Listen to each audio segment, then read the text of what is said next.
proposta hoje, a gente falar sobre como financiar o turismo de natureza no Brasil, que é uma coisa que não é trivial, né?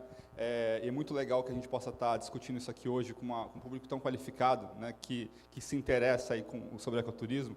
A gente tem tido uma série de debates nos últimos anos de como garantir a segurança no ecoturismo, como garantir melhores práticas de preparação dos destinos de ecoturismo, mas o grande gargalo que sempre fica, né, e a gente sempre enfrentou, desde sempre, né, por exemplo, agora nessa última PILOA, né, que a gente teve o projeto de lei de orçamento público, né, o orçamento do Ministério do Turismo, de novo, né, possivelmente vai ter cortes.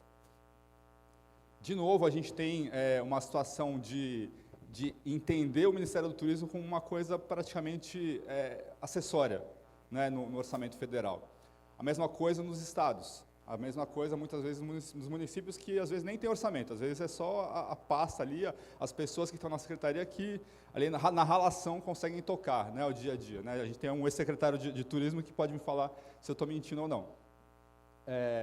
Então, diante disso, discutir como que a gente faz para dar o salto, né, passar de fase, né, na atividade do ecoturismo, passa a ser primordial, né, para a gente poder imaginar como que a gente pode vislumbrar tudo que a gente fala de potencial, né, e de fato fazer a coisa acontecer. Eu não estou achando o passador, não sei se eu... Eu coloquei no bolso.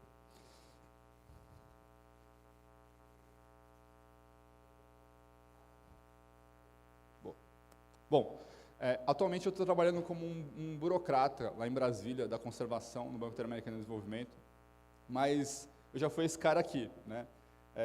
Eu comecei a trabalhar, estou muito feliz de estar aqui hoje em Caraguá, porque eu comecei a trabalhar com ecoturismo justamente aqui em Caraguá, na Pisa Trekking, aqui é nos idos de 1998, então há 27 anos atrás, o Fernando do Velho Testamento, e eu trabalhava trazendo justamente turistas para cá, para o litoral, para fazer trilhas no final de semana no litoral, o pessoal de São Paulo.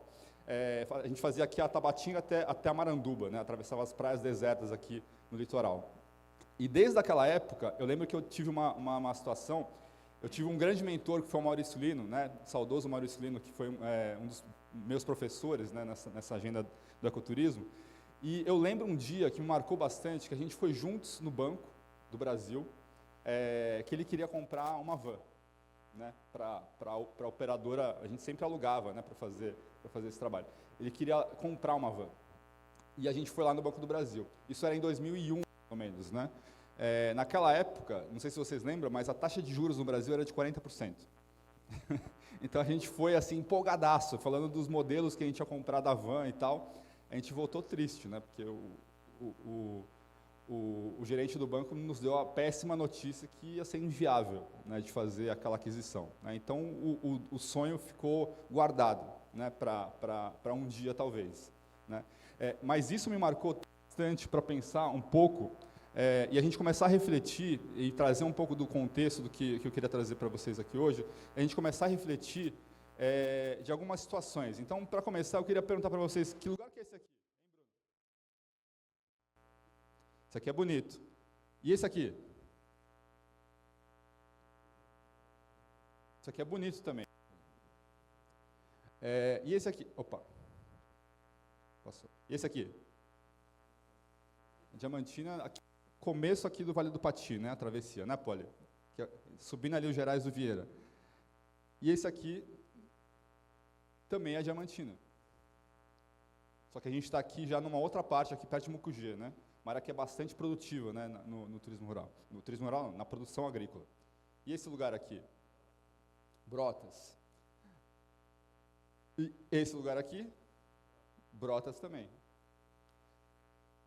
E todos esses lugares aqui que eu estou te mostrando para vocês, a gente tem um contraste que eu estou querendo destacar aqui, né? Esse cara aqui, que é um produtor rural, que está próximo ali do Rio Formoso, muito provavelmente ele vai começar a safra dele agora, né, em setembro. O plano safra foi lançado agora em julho. Muito provavelmente ele vai no banco, né, e ele vai conseguir uma taxa subsidiada pelo governo federal, né, na faixa entre 7% até uns 15%. Muitas vezes, se ele for um agricultor familiar, ele vai conseguir a 3%, mais ou menos, né. E o operador de ecoturismo, essa galera aqui que está levando o pessoal aqui no Vale do Pati, por exemplo, se ele fosse no banco pedir a mesmo giro para girar ele para a temporada, quanto que ele ia conseguir em termos de taxa?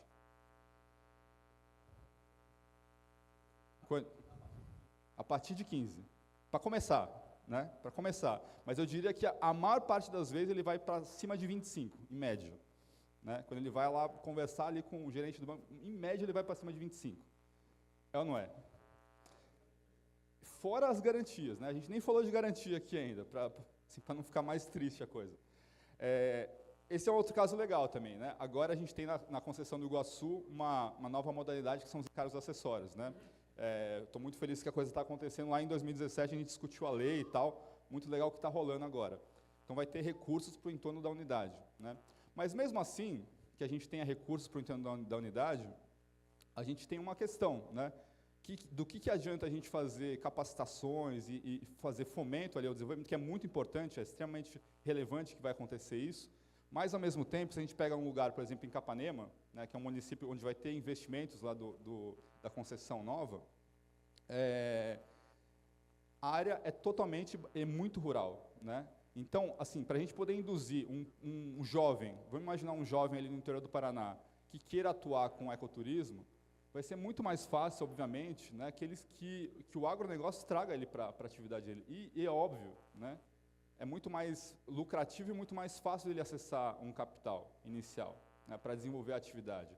Se o mesmo jovem quisesse fazer isso atuando com ecoturismo e aproveitando esse momento que vai ter investimentos ali na região, ele vai ter muito mais dificuldade, ele vai ter que ser muito mais guerreiro, na verdade, né, para poder fazer a coisa acontecer. Então, diante de tudo isso, assim, eu queria trazer esse gráfico para a gente ter uma clareza maior assim, da situação que a gente está. No último ano, no último ciclo, né, a gente teve esses dados aqui do Fungetur.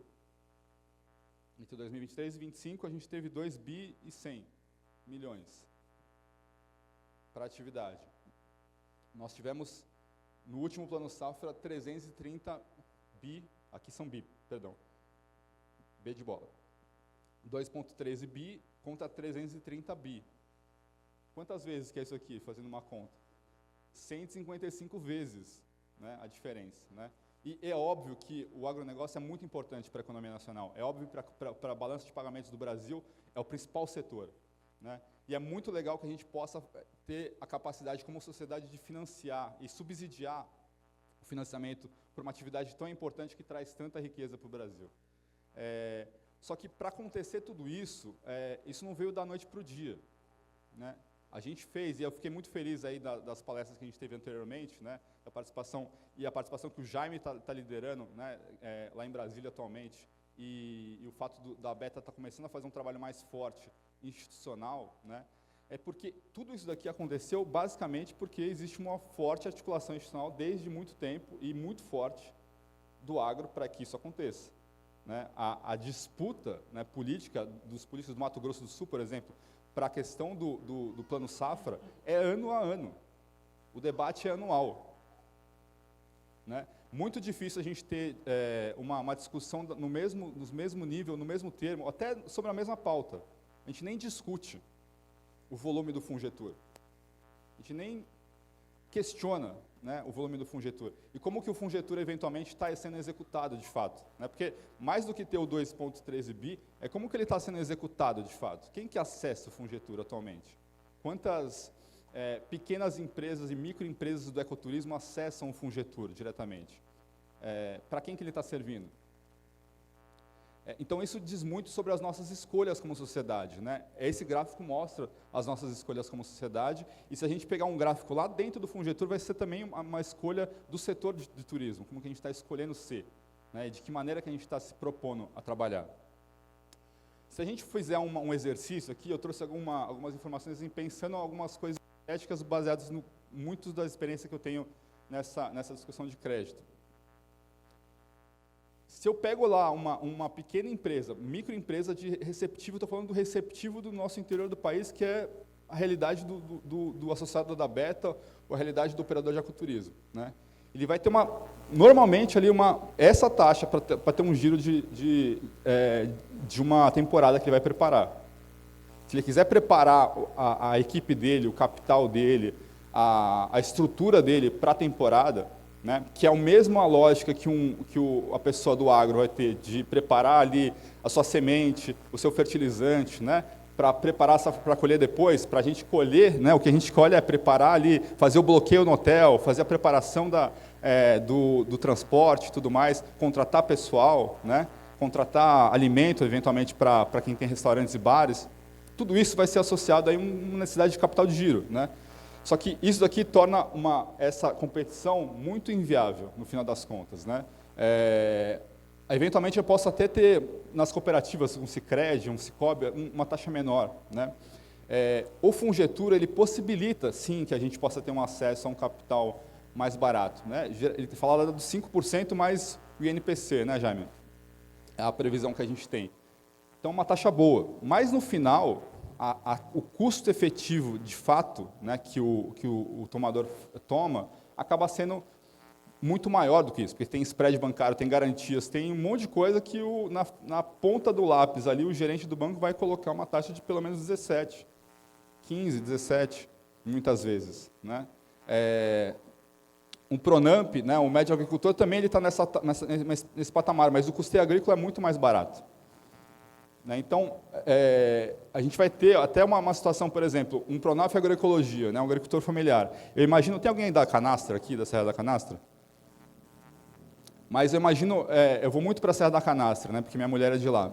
E muitas vezes que eu estou por lá, eu vejo uma situação que está acontecendo, que é o operador ali de São Roque de Minas, né, querendo investir, né, ou pequenas pousadas querendo investir, né, mas eles não conseguem, e acaba optando por, basicamente, pegar aquela propriedade e transformar em soja.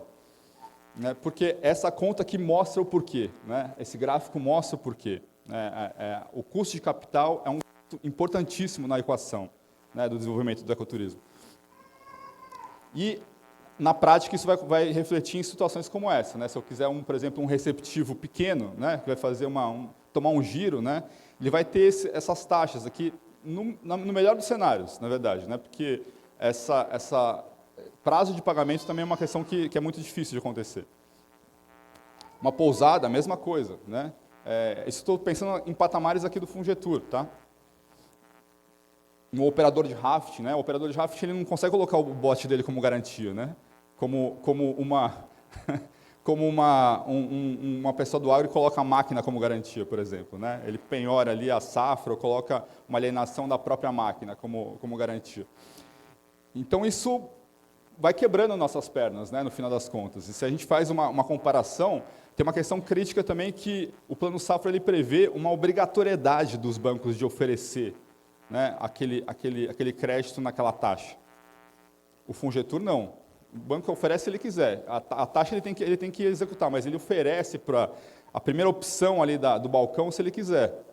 Né? A primeira opção que ele vai pegar alguma outra linha, porque ele tem meta para bater. Né? Pensando na cabeça da agência bancária, o cara tem meta para bater.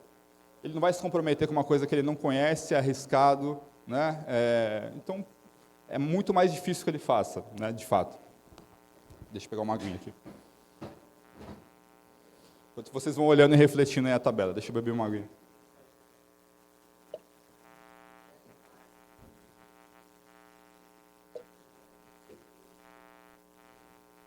E o que a gente tem de outras boas práticas que pode ser diferente disso daqui? Né? Então, eu fui pesquisar um pouquinho de alguns casos internacionais que estão trabalhando com uma política pró-ecoturismo. Né? Então, por exemplo, o caso da Croácia, eles têm um programa que chama Sustainable Tourism Loan Programs, eles têm como se fosse o BNDES deles, né? O Croatian Bank. Tem uma taxa de juros a 0 para projetos de turismo sustentável, a taxa efetiva dá 3,5, mais ou menos, mais garantias que é providas pela União Europeia. Né? Tem um caso também da Finlândia, né, que eles têm um programa também que chama Sustainable Travel Finland, né, que tem uma taxa efetiva de 3 a 4% ao ano. E essa galera é nosso concorrente, né? Se a gente for falar com a Embratur, essa galera são os nossos concorrentes na prática, né? Assim, você pegar o pessoal da ATTA, o pessoal está mandando turista para o mundo inteiro, né? Para a Finlândia, por exemplo, para a Croácia, por exemplo, né? Mas esses são os nossos competidores diretos.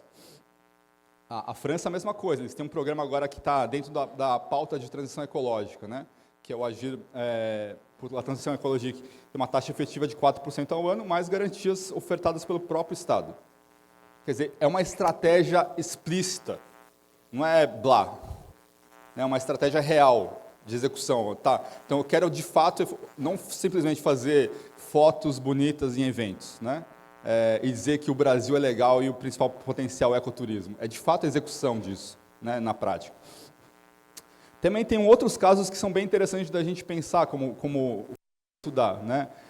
Tem uma fundação que chama Latus Foundation, que trabalha com... É um fundo filantrópico, né, que trabalha com projetos de ecoturismo no mundo todo. É um casal de bilionários, né, que pensou em trabalhar isso. Eles têm lá um fundo de endowment, né, que eles deixam rendendo e ofertam crédito subsidiado para bons projetos de ecoturismo. É um caminho muito interessante também, né, para se pensar. Bom, e aí, voltando aqui para esse nosso gráfico, quando a gente olha esse gráfico, né, a sensação que dá, eu não queria trazer essa sensação para vocês, mas a sensação que dá é essa aqui, né, a gente para, né, dá uma ansiedade, né, mas aí, assim, lembrando do nosso amigo do rei, né, o Erasmo, é preciso dar um jeito, meu amigo. É preciso dar um jeito, meu amigo, né, porque, e assim, a gente vai sorrir sim, a gente, né, a gente precisa manter, né, não só a fé, mas especialmente uma clareza, né, de que a gente tem como associação uma capacidade muito importante de influenciar a política pública, né? E o que motiva muito essa fala hoje é porque a gente tem uma oportunidade, basicamente. E o que eu quero trazer para vocês é que a gente tem uma oportunidade, como associação, de influenciar a política pública de uma maneira diferente, né? Mas, de fato, precisa ser como associação. E precisa ser entendendo a clareza da importância de, como entidade, a gente atuar na política pública para uma política de Estado, não para uma política de governo ou para um projeto de governo, ou para um projetinho, né, ou um programinha, né, mas, de fato, como uma política de Estado em prol do ecoturismo. A gente tem algumas condições que foram dadas no último mês, que é muito legal da gente pegar com unhas e dentes, né? A Renata, do CEMEI, ela adiantou um pouquinho, né, Jaime, na quarta-feira sobre esse tema. Eu queria hoje aprofundar um pouco mais, né, o que é essa oportunidade que a gente tem na mão e como que a gente, como entidade, pode trabalhar em cima dela. Foi lançado no mês passado, vocês devem ter acompanhado. Quem não acompanhou, recomendem que vá atrás dessa informação, que é a nova lei que impulsiona a visitação e desenvolvimento sustentável em unidades de conservação, que é a lei em prol da visitação nos parques nacionais, né, nas unidades de conservação brasileiras. A Lei 15.180, de 25 de julho de 2025. Então, 25 anos depois da criação do SNUC, a gente tem uma lei que trata especificamente do uso público, né, e que fomenta, né, o que é muito interessante da gente observar e prestar atenção, né, no que está escrito aqui na ementa da lei. Ela fala que institui a Política Nacional de Incentivo à Visitação, beleza, né? Mas o grosso, né, que é a parte mais importante, ele fala assim: esse incentivo está autorizando o ICMBio, né, mas não só o ICMBio, né, aos órgãos estaduais e municipais, executores do Sistema Nacional de Unidades de Conservação, quer dizer, todos os parques estaduais, parques naturais municipais também, né, estão autorizados, por lei, a contratar a instituição financeira oficial, a gente vai olhar o que é instituição financeira oficial, para criar e gerir fundo privado, notem essa palavra, fundo privado, com os objetivos de financiar e de apoiar a visitação a unidades de conservação. Quer dizer, a gente não está falando de fundo público, a gente não está falando de orçamento público, a gente não está falando necessariamente de só o ICMBio, a gente está falando de todo o sistema do SNUC, né? Parques estaduais, então aí eu estou falando do IEF, estou falando do INEA, estou falando da Fundação Florestal, dessa galera toda, também autorizados por lei para fazer isso. E pega uma parte significativa, 10% do território nacional, a incidência disso. Se eu olho de uma maneira mais ampla, eu estou falando também das zonas de amortecimento, das UCs, que é onde a gente está, que é onde a Beta atua. Então, essa lei veio para incidir diretamente na veia da nossa área de atuação, né? Isso implica a gente, para passar a enxergar isso, para ler, de fato, o que diz a lei. Então, eu trouxe aqui para a gente tomar uma atenção especial, né, como entidade, para a gente fazer isso. Convidar vocês para a gente fazer junto. Então, qual que é o capítulo que eu estou trazendo aqui? O capítulo 4, né, a lei fala um monte de coisa, mas, assim, muitas generalidades, né? Estava falando com o Rafael mais cedo, assim, fala assim, o Estado tem que incentivar o ecoturismo. O ecoturismo envolve atividades tipo tirolesa, rafting. Ele simplesmente declara, né? Mas o cerne da coisa é esse capítulo 4 aqui. Né? Ele fala o seguinte, que o Instituto Chico Mendes de Conservação da Biodiversidade está autorizado a contratar a instituição financeira oficial dispensada a licitação para criar e gerir fundo privado com os objetivos de financiar e de apoiar planos, projetos e ações que visem a estruturação, ao aprimoramento e ao incremento da visitação às suas unidades de conservação. Parágrafo 1º. A instituição financeira oficial de que trata o caput desse artigo será responsável pela execução direta ou indireta e pela gestão centralizada dos recursos integralizados ao fundo. Parágrafo 2º. A autorização prevista no caput deste artigo estende-se aos demais executores do Sistema Nacional de Unidades de Conservação, né, que eu acabei de falar. Opa. E aí, então, vamos desdobrar o que é isso. Né? Então, primeiro, o que é instituição oficial? Né? Então, a gente está falando aqui, no caso federal, né, do BNDES, do Banco do Brasil, da Caixa, do Banco da Amazônia, Banco do Nordeste. E no caso dos estados, aqui, o BRDE, BDMG, o BANDES, né, como instituições financeiras oficiais, que podem ser motivadas, né, sem licitação, a implementar e executar esses fundos.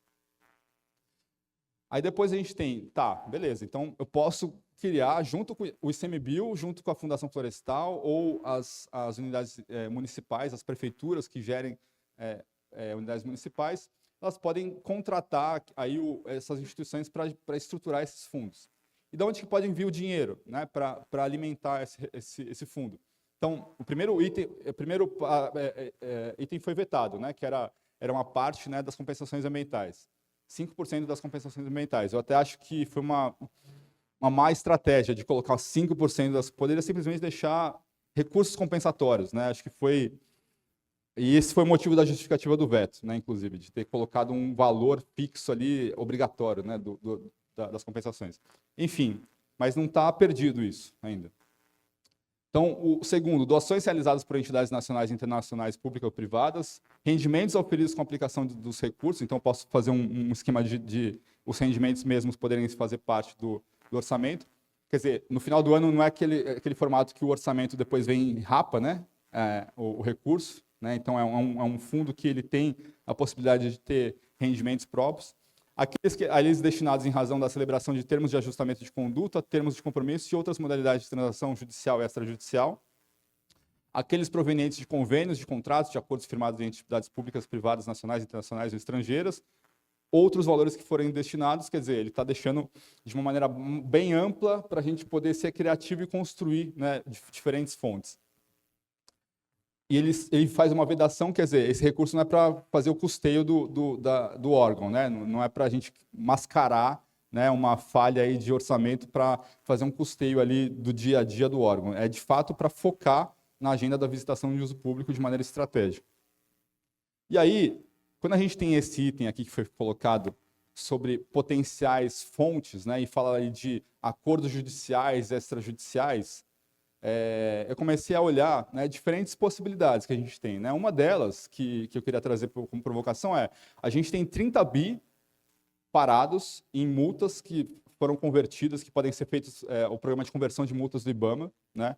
Já tem 4 bi, mais ou menos, que já foi transitado em julgado. Né? Existe uma pressão do Tribunal de Contas para que o IBAMA comece a executar essas conversões de multas, né? O STF já decidiu que essas multas são válidas, né? Existe uma controvérsia sobre isso. Então, tem muito recurso parado no IBAMA para essa finalidade. Né?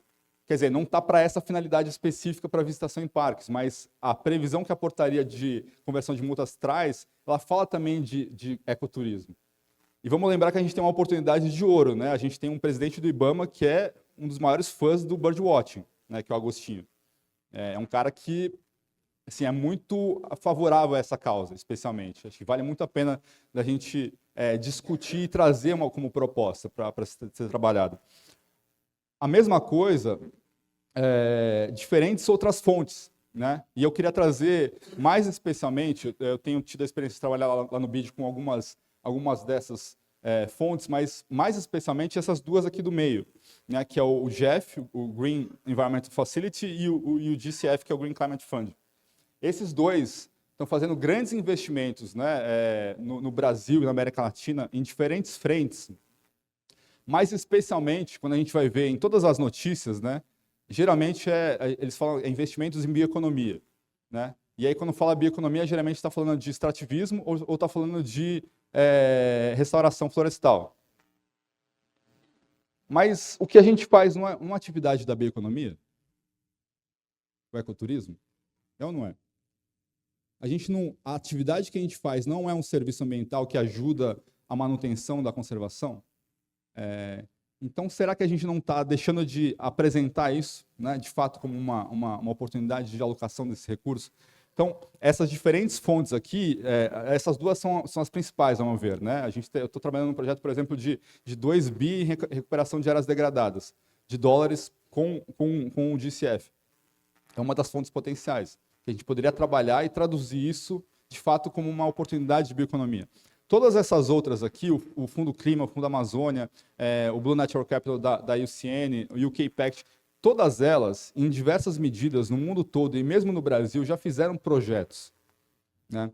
Mas geralmente são projetos piloto ou projetos que foram cooperações técnicas aí em prazo curto. E no Brasil, especialmente porque a gente não tinha uma estrutura, como a gente tem agora com o fundo, né, previsto em lei, né? Acho que traz uma oportunidade para a gente voltar a falar com essa galera toda, né, como fontes potenciais para a gente poder estruturar os recursos para esse fundo, para esse grande fundo, né, de visitação.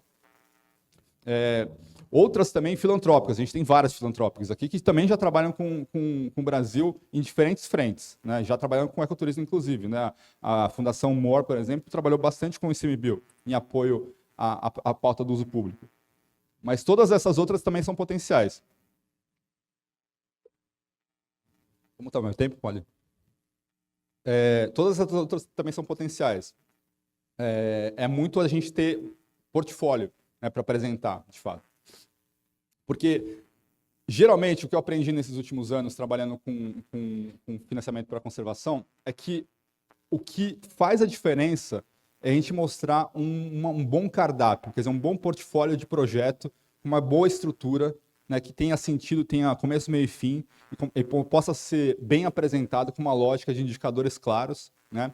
E a gente pode pensar também do outro lado, em termos de fontes de financiamento, que a gente pode aprender muito com a natureza, né? Uma das coisas que garante a resiliência da natureza é basicamente a biodiversidade, né? A gente poder pensar de maneira diversa, quer dizer, não é uma fonte, mas são várias fontes. São várias fontes se organizando, né, para trabalhar em conjunto. São várias fontes se articulando para poder chegar numa finalidade complexa e grande, né, de uma maneira sustentável, né, de longo prazo. E quando a gente pensa no desenho que foi proposto para a governança, pela lei, ela também traz um pouco disso, né? Ela fala de uma necessidade de você ter uma estrutura, né, que possa ser contábil, administrativa, financeiramente segregada do Estado, que é muito bom, né? Que a gente possa ter um fundo que seja apartado ali do Estado e que possa ter uma estrutura de governança também, né? Ele prevê na lei uma estrutura de governança a ser montada de maneira clara, porque isso dá mais garantia, inclusive, para essa galera que potenciais financiadores, né? Eles têm mais segurança quando a gente apresenta dessa forma. E quando a gente pensa essa mecânica, né, eu estou trazendo aqui como uma proposta inicial para a gente debater como associação, um pouco do que foi previsto na lei, mas também um pouco de oportunidades que a gente tem, né? Então, vislumbrando aqui um cenário, né, para a implementação desse fundo, né, ou desses fundos, né, que os estados também podem montar, né.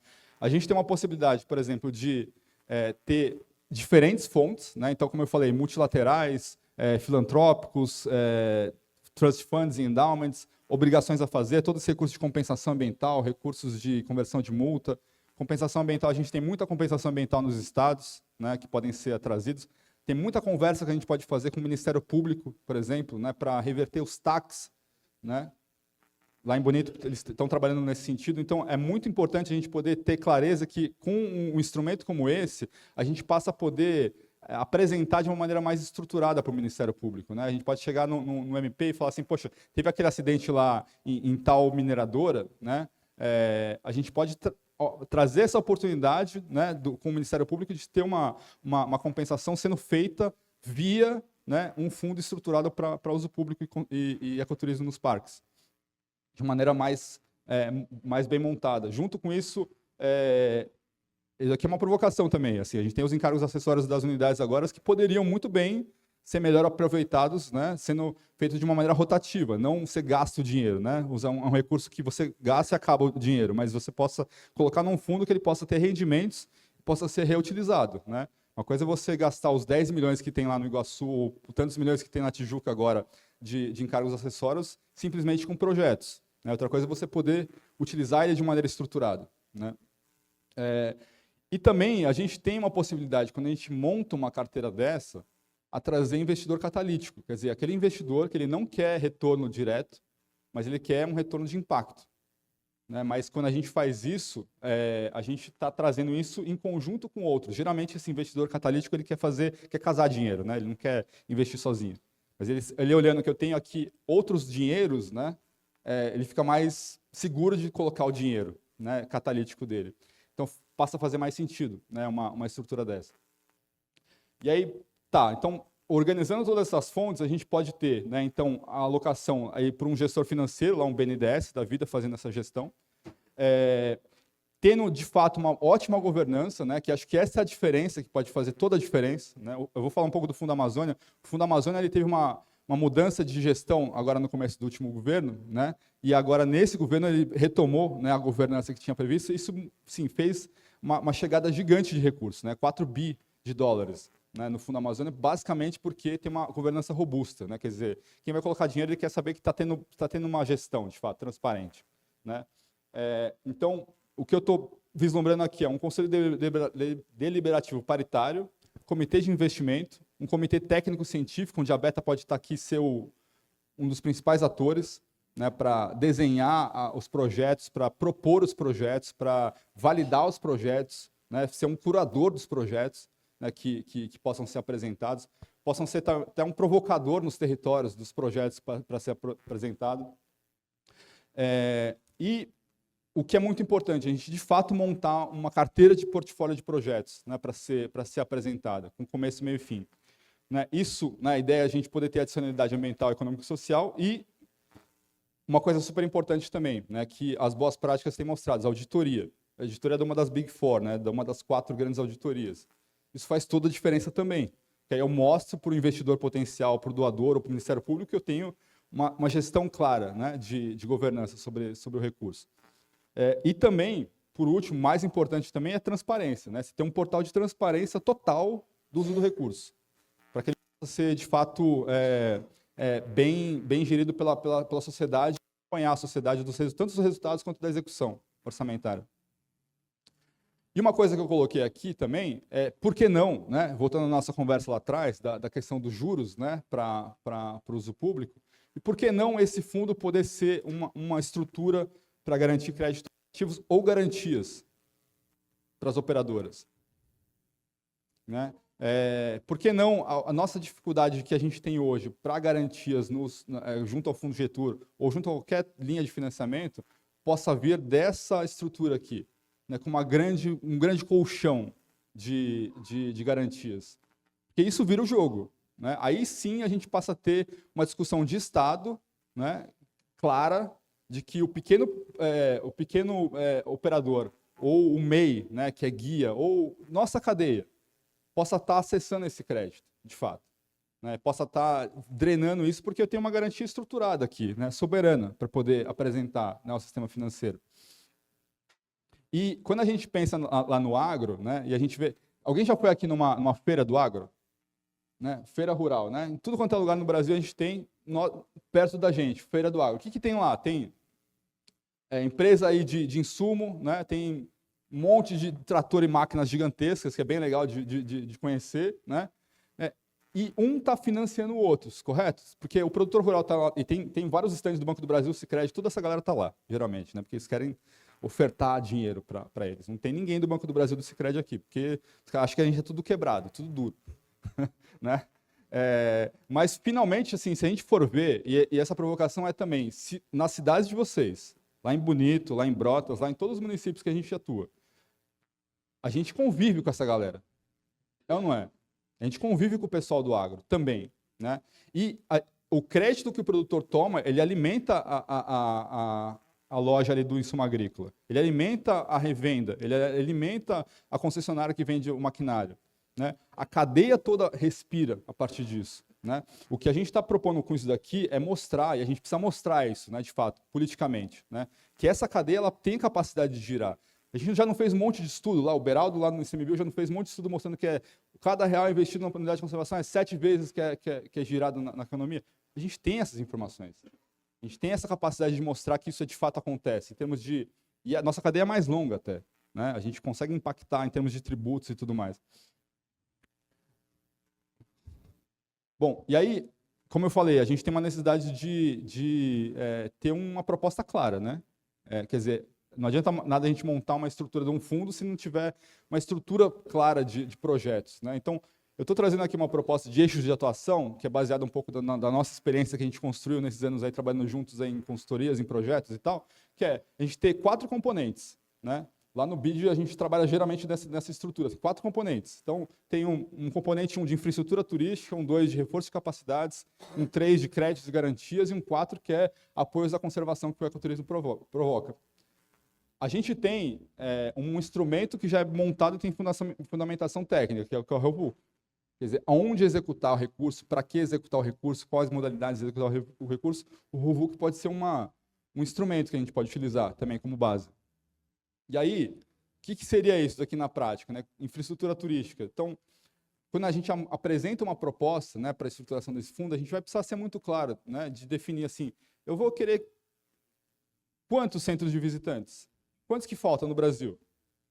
Nas unidades de conservação? Quantas reformas e implantação de sinalização de trilha? Quantos manejos de trilha? Quantas passarelas suspensas? Quantas estruturas de hospitalidade que a gente precisa? Quantos saneamentos ecológicos que a gente precisa? Quanto de estrutura e energia elétrica off-grid que a gente precisa? A gente tem esses dados, esses números, a gente vai precisar levantar isso, né? Para organizar, de fato, o nosso cardápio de investimentos, né? Para ser apresentado. Porque a gente não precisa ter tudo no ano 1, a gente pode montar isso dentro de um faseamento de longo prazo. Né? A gente precisa montar o sonho. Né? O agro fez isso lá atrás, ele fez isso. Ele previu investimentos setoriais a serem feitos em diversas frentes. Né? A gente tem que fazer reforço de capacidades também, não tem? Então, assim, quais são as coisas que a gente vai precisar fazer? A gente vai precisar fazer capacitação de profissionais, formação de guia, apoio a associações comunitárias, empreendedorismo feminino de jovens em torno das UCs. A gente vai precisar fazer aventura segura em tudo quanto é lugar no Brasil. Né? A gente vai precisar executar isso. Né? E aqui pode ser uma ótima fonte para a aventura segura acontecer de maneira perene. Né? A gente pode imaginar isso.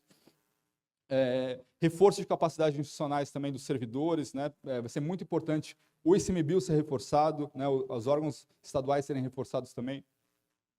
Inovação de dados, digitalização também, sistemas de agendamento online, monitoramento automático de fluxo de visitantes, aplicativos de trilha, plataformas de satisfação e NPS, marketing e promoção integrada, né, campanhas e tal, né, apoios ao Beta Summit, por exemplo. E entra aqui também a parte que é a principal, o cerne que a gente começou a falar no começo da fala, né, que é créditos e garantias. Né, porque eu posso ter uma estrutura que preveja aporte em fundos garantidores, né, para destravar o crédito do Fungetur nos bancos estaduais. Eu posso ter microcrédito para pequenas MEIs de ecoturismo. Ou poderia ter linhas de microfinanciamento para pousadas de emergência, né, em poucos recursos, mas que possam fomentar isso.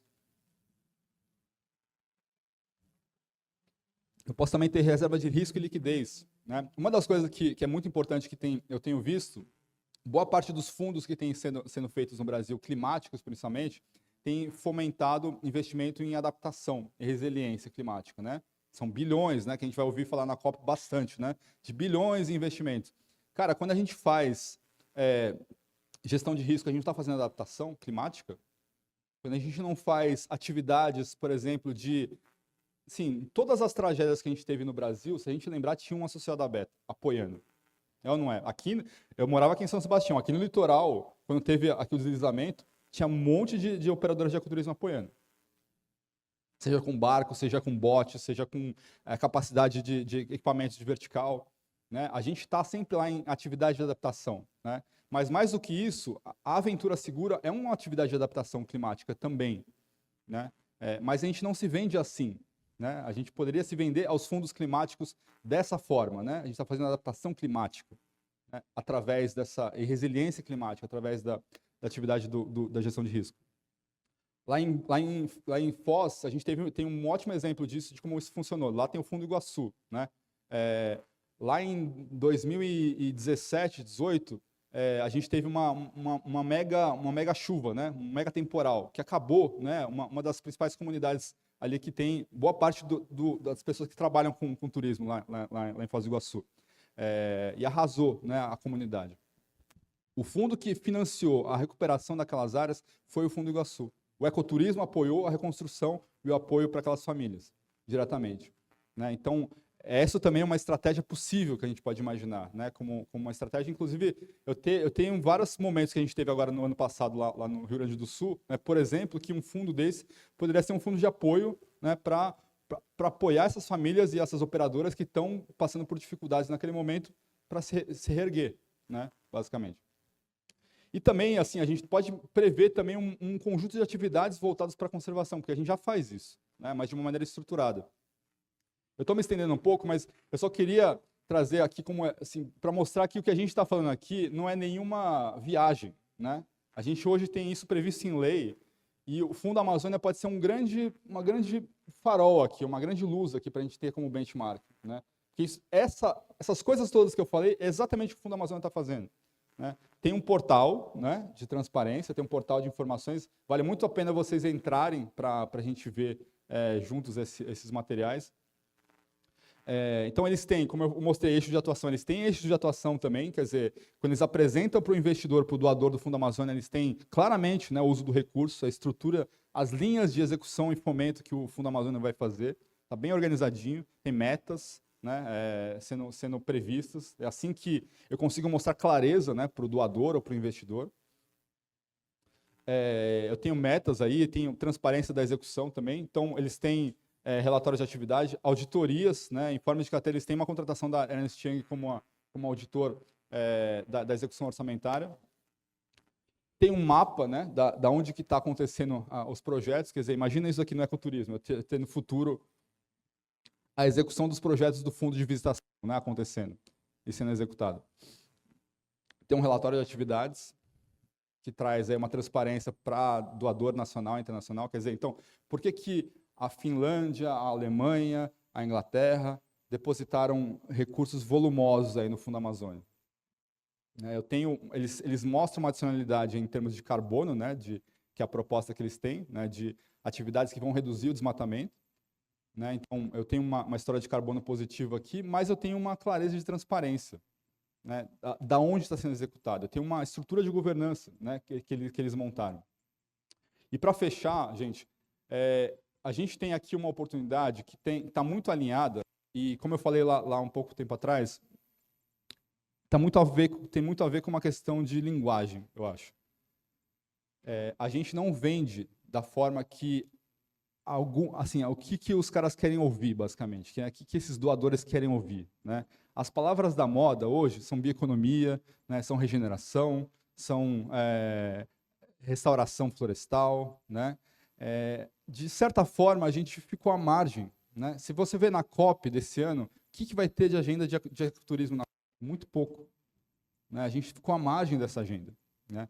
E talvez possa ser uma ótima oportunidade da gente se realinhar, porque a gente faz tudo isso. A gente é bioeconomia, a gente mantém a floresta em pé, e a gente faz muito mais do que isso, a gente encanta as pessoas, né? Porque a gente sabe, todo mundo que está aqui já passou por uma situação de ter um grupo de turistas que, ao final, ficou maravilhado e se propôs a conservar mais a natureza. Porque a gente levou as pessoas, a gente encantou as pessoas. Essa é a nossa estratégia de conservação, né? A gente tem esse poder, né? E talvez a gente não colocou isso de uma maneira tão clara, né?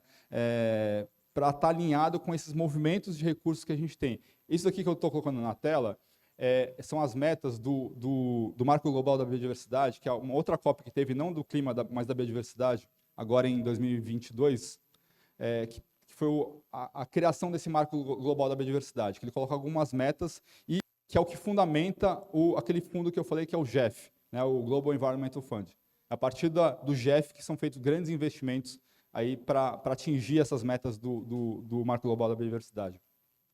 E ele menciona ecoturismo e recreação como uma das metas a serem incentivadas, né? E ele também fala de uma coisa interessante, que é a criação de novos instrumentos financeiros e mecanismos inovadores. A gente pode fazer isso aqui como uma grande menção a esse Marco Global da Biodiversidade. A gente está criando um novo fundo, um instrumento financeiro inovador baseado nessa nova lei, nesse novo marco legal que a gente está tendo a oportunidade de vislumbrar. Porque, como eu falei, a gente tem toda essa galera aqui comentando sobre isso, e nos próximos meses, 2 meses, a gente vai ter isso o tempo todo na mídia, né? O fundo, o TFFF, não sei se já ouviram falar, né? O Tropical Forest Forever Facility, né? Bilhões para a conservação da Amazônia. A gente vai ter o anúncio que teve aqui de um grupo querendo investir 10 bilhões para a conservação de 5 milhões de hectares de florestas no Brasil. Muitas dessas narrativas, né, nem tangenciam o ecoturismo, né, nem chega perto do ecoturismo. Mas eu acho que é porque simplesmente a gente não apresentou. A gente não se mostrou, né, como oportunidade desse tipo de investimento em conservação, basicamente. E eu queria fazer um convite, na verdade, né? Quando o Luizão me convidou para fazer essa apresentação, a gente se encontrou lá no Clube do Choro, lá em Brasília, outro dia, a gente falou um pouco sobre isso, né, Jaime? E eu falei, poxa, a gente tem uma oportunidade aqui, né, na discussão, quando está sendo feita a discussão dessa lei, né? Mas agora a lei foi promulgada, e a gente tem assim, uma oportunidade que eu acho que lá há 10 anos atrás a gente falava da aventura segura, né, como uma pauta importante da ABETA, né? Eu acredito que essa pode ser a pauta da ABETA para os próximos anos. Mais importante. Mais importante. Eu queria convidar todo mundo eu estou nessa balada aqui. Eu acho que faz muito sentido todo mundo, e a entidade como entidade, se organizar para essa agenda aqui, porque eu não consigo enxergar a agenda mais importante para a gente nos próximos anos. Que seja estruturar isso aqui, a gente ser líder desse processo, né? Quer dizer, a gente não ser um mero ator coadjuvante que vai ser convidado para uma reunião lá no ICMBio, né? Ou uma reunião lá no Ministério, né? A gente ser, de fato, líder desse processo, porque isso aqui é a nossa balada. Né? Eu falo nossa porque eu sou ainda aquele cara que estava aqui há 20 e poucos anos atrás fazendo trilha. Assim, é a nossa balada. É o nosso negócio. Isso aqui tem a ver não só com o governo federal, mas com os estados e com os municípios. Eu posso imaginar e vislumbrar conversa com os estados também, né, nesse sentido. Eu posso vislumbrar conversa com os municípios também, que têm parques naturais municipais, nesse sentido. Né? Vai ser mais complexo, mas eu tenho uma capacidade, por estar previsto na lei, de fazer isso também, esse movimento. Então, a gente vai precisar capacitar pessoas para gerir esses fundos, a gente vai precisar capacitar pessoas para entender melhor, né, essa estrutura desses fundos, a gente vai precisar capacitar pessoas para captar recursos para a estrutura desses fundos. Né? Como a gente viu no caso da Croácia, no caso da Finlândia, né, isso foi política de Estado que foi criada, né, e que todo o setor abraçou, e que todo o setor se beneficia, né, disso. Né? Não dá para a gente, no próximo Zabeta Summits futuros, a gente mostrar aquele gráfico lá da comparação do agro, né, e do Fungetur, e a gente ficar simplesmente triste. Né? Acho que a gente pode ter muito mais esperança. É isso, galera. Obrigado.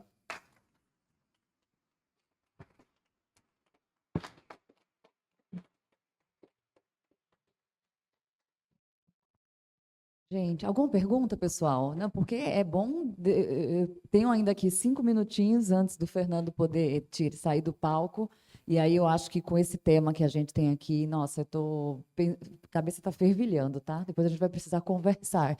E aí, quando você coloca na pauta a questão da gestão de risco como estratégia, já começou a brilhar meus olhos aí para algumas outras pautas. Eu vou deixar aqui umas 2, 3 perguntas que eu acho que ainda temos 5 minutinhos de tempo. Bom dia, Richard, RPPN Vale das Araras, Chapada dos Veadeiros. Eu queria falar justamente sobre RPPNs, né? A gente vê essa conversa toda sobre unidade de conservação. As RPPNs foram finalmente listadas como possibilidade da lei, né? E eu acho que talvez trabalhar no sentido de fazer com que os atrativos naturais sejam convertidos em RPPNs, eles vão poder acessar recursos e a gente vai ter uma grande chance de mostrar ao mundo que a gente está trabalhando na conservação de uma forma efetiva, né? A gente lá na Chapada, a gente está formando uma rede de proprietários de RPPN, só no entorno do Parque Nacional somos 58 RPPNs hoje, a perspectiva é que a gente termine o ano com mais de 60, e a ideia é que a gente busque de forma coletiva, acesso a esses recursos, né? Eu acho que é um modelo que poderia ser replicado em outros lugares do Brasil. E daí, por fim, uma pergunta relacionada às possibilidades desse fundo. É possível a gente imaginar, talvez, um fundo a ser ofertado no mercado de capital, né? A estrutura que ele prevê, né, por ser um fundo privado, eu acho que feito um desenho que tem uma nomenclatura que a gente utiliza, que é o blended finance, né, que é o finanças combinadas. É possível de você fazer, por exemplo, um trabalho que é uma emissão de debêntures através de repente você pode ter cotas voltadas para essa agenda, né? Como eu falei, tem uma enormidade de casas de financiamento ou de family offices que estão ávidos a fazer investimento catalítico, né? Então pode ser um caminho bem interessante para isso. CPR verde, né? Tem uma série de instrumentos hoje. Eu tenho mais 2 aqui e a gente já passa para os 3 já se habilitaram aqui nas perguntas. Bom dia, meu nome é André, sou de Foz do Iguaçu, do Great Falls. Não sou mais secretário de turismo lá da cidade, né? Eu queria que você pontuasse para nós, eu achei que se eu fosse sintetizar o evento Summit 2025, eu acho que eu ia falar, a sua fala do que é estratégico para a Beta para o futuro, eu acho que a sua fala já vai coroar o evento como um todo. Eu, de fato, entendo isso como estratégico para o sucesso dos negócios das pessoas, porque o que a gente está falando é de vender produto, investir dinheiro e ganhar mais dinheiro, um processo que se retroalimenta. Então, ter processos de investimento que possibilite o mercado se aquecer e que a gente possa ter financiamento com juro. Não é nem ganhar, é poder pagar, é ter condições de pagar. E aí a pergunta é, como, na sua opinião, a Beta deve se preparar, se organizar para que isso efetivamente aconteça? Eu acho que a gente pode ir até mais longe. Você citou o Fundo Iguaçu. Eu acho o Fundo Iguaçu altamente replicável para todo lugar que tem atrativo turístico e que as pessoas perdem essa oportunidade. Eu acho que em algum momento ela tem que trazer o Fundo Iguaçu como um case para a Beta, para que as pessoas conheçam como é que funciona o Fundo Iguaçu em Foz do Iguaçu, para poder entender que dá para replicar em quase todos os lugares que têm atrativos turísticos, para que isso também seja um processo de autofinanciamento. Tá, então é isso. Você já deu a resposta, cara. Eu faria isso. Exatamente isso. Faria muito sentido a gente ter um webinar, uma conversa, né, com casos de sucesso. E o Fundo Iguaçu acho que é um ótimo caso, porque está linkado com... Porque eu posso trazer um monte de exemplos de fundos aí, ambientais, né? Mas o Fundo Iguaçu é do setor, do ecoturismo, né? E faz muito sentido. Tem uma governança, tem uma estrutura, tem uma lógica de receitas recorrentes, tem uma lógica de financiamento e de definição anual, né, das metas a serem executadas. É um ótimo exemplo, mas eu diria um pouco além de que acho que vale a pena a gente montar uma agenda, né? Aí junto com o Jaime, junto com a diretoria da Beta, uma agenda de fato de trabalho, né? Não só com esse governo, mas pensando de fato a gente agarrar isso como uma pessoa, porque está na lei, é lei, né? Não é um decreto, não é uma portaria, não é um projeto, não é um programa, né? É uma lei. Então, como lei, a gente pode, de fato, montar uma agenda setorial nossa, e acho que para além de todos os outros fóruns que a gente participa, mas uma agenda nossa, indo lá no Ministério do Meio Ambiente e no Ministério da Fazenda também, e com pauta, montar uma agenda de pautas, assim, para a gente poder avançar. E começando isso o mais rápido possível. Bom dia, Fernando. Opa. Primeiro, parabenizar pela palestra, cara, linda. E, assim, meu nome é Júlio, estou aqui com 2 bonés. Primeiro pela Rede Trilhas e pelo governo do estado do Pará, né? E a gente vem atuando lá e eu queria destacar e fazer uma pergunta. Primeiro, destacar essa questão da bioeconomia, que eu acho, eu venho falando muito isso lá no Pará, inclusive quando o Pará fez a política estadual de bioeconomia, pouco se falava do turismo e a gente, ferro e fogo, tentando colocar a agenda lá, pouca gente reconhecendo. Hoje o Pará já reconhece, porque essa coisa da bioeconomia, se eu for perguntar o que é bioeconomia nos Estados Unidos, na Europa, no Brasil, as respostas vão ser diferentes. O Brasil está criando esse conceito de bioeconomia, parece que a gente está maturando isso. E o turismo é peça fundamental nisso, porque é exatamente agregar valor à natureza, né? Então, estamos totalmente. E aí destacar a importância desse discurso entre nós aqui, né? Porque realmente a gente está perdendo muita oportunidade, porque dentro da rede brasileira de trilhas, inclusive, a gente já tem esse discurso muito forte de que a gente não faz pelo turismo, a gente faz pela conservação, e o turismo é a melhor estratégia para se alcançar a restauração. Só que aí, né, a gente tem uma dificuldade, eu percebo uma dificuldade um pouco, é de como que a gente mede esse resultado. Então, assim, quando a gente fala turismo é bioeconomia, turismo é recuperação, é regeneração, né? Beleza, até aí eu ainda sinto um pouco de dificuldade quando a gente fala, beleza, agora como que a gente afere esses resultados? Né? Hectare de área recuperada, a produção associada ao turismo é importante e tal, nesses temas agroflorestais, blá, blá, blá. Mas, assim, eu queria saber assim, se você também que já está pensando, né, nesse raciocínio aí, se você já vislumbrou, se você também vê essa dificuldade, mas, assim, pontuar, assim, como que a gente consegue depois, no final do dia, aferir que o turismo é, de fato, recuperação, como que isso pode se tornar indicadores e tal? Como que os projetos para extrativismo no Pará medem o resultado? Essa pergunta é fulcral que você colocou, cara. Assim, vai ser importante da gente montar isso. Eu tenho plena certeza, por exemplo, quanto que a rede de trilhas tem um potencial para conectar e dar vazão para produtos do extrativismo no Pará, né? Tem muito a ver o link, né, que a gente pode fazer. Eu estou trabalhando, por exemplo, num projeto lá no Pará, inclusive, né, pelo BID, que a gente faz a medição de famílias engajadas, né, e a gente faz pesquisa antes e depois. Né, a gente monta uma estratégia de pesquisa com controle e tem famílias que são controle, quer dizer, não participam do projeto, e famílias que participam do projeto, né? E a gente faz um depara, né, entre o que teve diferença para uma, teve diferença para outra, né? O que teve tratamento e o que não teve tratamento, e faz uma medição estatística, né, a partir disso. A gente vai precisar desenvolver, inclusive, isso, né, em termos de pesquisa e conhecimento de projetos de turismo, né, que hoje é muito no achismo, né? Vai ser importante a gente poder fazer essa análise. Mas a gente já tem base científica técnica para isso, né? Assim, os próprios estudos que o Beraldo fez, outros estudos de algumas universidades que mostram o efeito em cadeia da economia do turismo, né, dão fundamento teórico para a gente poder inferir, né, a cada atividade, cada real que foi trazido, cada visitante, qual que é o impacto que ele pode prover para o entorno, em cadeia.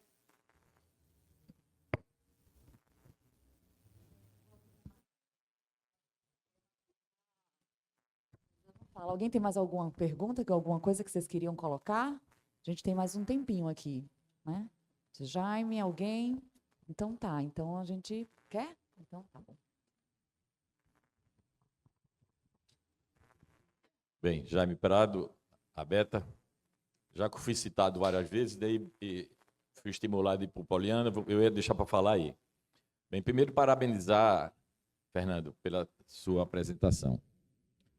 E segundo, ratificar o que você vem colocando, né? Então, nós assumimos a diretoria, essa nova diretoria agora a partir de fevereiro, março, e de lá para cá nós estamos trabalhando para dar uma visão nova, um trabalho mais efetivo da Beta junto principalmente junto aos órgãos federais, né? profissionalizar a nossa associação, né? Então, nós estamos, não frequentemente, mas quando possível, estamos no ICMBio. Tivemos já uma conversa com o nosso Fernando, extraoficialmente como o BID, né? Mas também conversando, desenhando um trabalho sobre isso, né? E quero dar uma garantia para os nossos associados que nós estamos trabalhando nessa linha, tá? Entendemos que nós precisamos ter mais uma aproximação junto aos organismos estaduais, municipais e federais, como foi bem colocado aqui. Essa lei que vem, que nós também participamos dela dentro do grupo de trabalho, junto com o CEMEA, articulamos também, conversamos junto ao Congresso Nacional, alguns ajustes que foram feitos, que nós propusemos, também trabalhamos em cima disso. Então, é um trabalho de formiguinha que nós estamos começando a fazer, né? Sabemos que, como foi dito até pela Renata aqui, nós precisamos estar mais presentes em Brasília, precisamos estar mais presentes junto ao Congresso, junto a esses organismos, para que nós possamos, né, primeiro, ter um turismo saudável no Brasil, e segundo, de termos associados sustentáveis. Sustentáveis, quando eu digo, é sustentável total, seja ele ambientalmente, mas principalmente, como alguém foi dito aqui, financeiramente e economicamente, porque senão a gente fica de pé, tá bom? Mas era isso só para dar uma satisfação a vocês, mas estamos programando, temos um planejamento para poder, até o próximo ano, nós estamos aí como um grande player, se Deus quiser, né? Obrigado, gente. Queria vocês puxassem, né, uma salva de palmas aqui para o nosso Fernando.